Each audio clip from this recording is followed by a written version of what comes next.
तो यहाँ पर देखिए अगर हम टोटल यहाँ पर पहले 100 रुपए मान लें कुल बजट, ठीक है, और मान लीजिए 10 जूते पहले खरीदते थे, कितने जूते खरीदते थे? 10 जूते। तो एक जूते का रेट कितना होता था? एक जूते कितने पड़ते थे? एक जूते कितने पड़ते थे? 10 रुपए का। ये हमने अपनी तरफ से एक वैल्यू बना ली, ठीक है ना। अब क्या कह रहा है? कह रहा है कि वर्ष की तुलना में इस वर्ष एक 60 रुपए बढ़ गया, तो बजट एक 60 रुपए बढ़ गया, जहां 100 रुपए था अब हो गया 160 रुपए। याद रहेगा?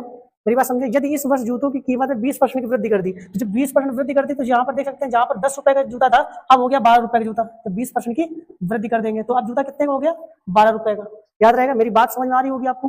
तो एक यहाँ पर 12 रुपए, तो टोटल रुपए कितने हुए टोटल जूतों के? तो यहाँ पर तो 12 रुपए का, तो आप एक जूते का वैल्यू कर लीजिए, कितने जूते निकलेंगे, तो यहाँ पर वैल्यू कर लीजिए। तो यहाँ पर क्या हो जाएगा? 160 बटे हम 12 कर देंगे, तो हमें क्या निकल आएगा?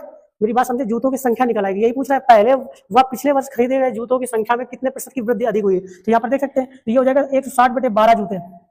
इस जब समय जो है 160 बटे 12 जूते को अगर काट देंगे तो कट जाएंगे, 4 से काटेंगे तो वैल्यू कट जाएगी। मेरी बात समझ में आ रही कि नहीं आ रही? तो बस ये कर लीजिएगा, 4 से काटेंगे 40 और ये हो जाएगा 3, तो 40 बटे 3 जूते निकल आएंगे इस समय जो है।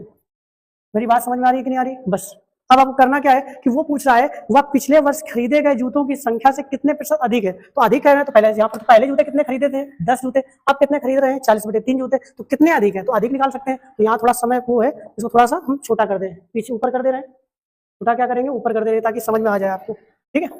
अब समझ में आ रहा होगा? तो अधिक निकालेंगे, अधिक तो क्या करेंगे? 40 बटे 3 में हम 10 को घटा देंगे। जब 10 को घटाएंगे तो ये वैल्यू आ जाएगी 10 बटे 3। कितना आएगा? 10 बटे 3।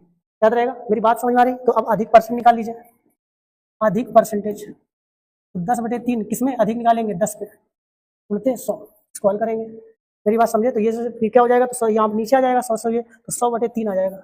100 बटे 3 का मतलब होता है यही, ऑप्शन देख सकते हैं, यही है, ये ऑप्शन सही हो जाएगा। या फिर इसको कह सकते हैं 33 सही 1 बटे 3%। तो जब ये दिया गया है तो कोई मतलब ही नहीं है, ऑप्शन 100 बटे 3% आ जाएगा।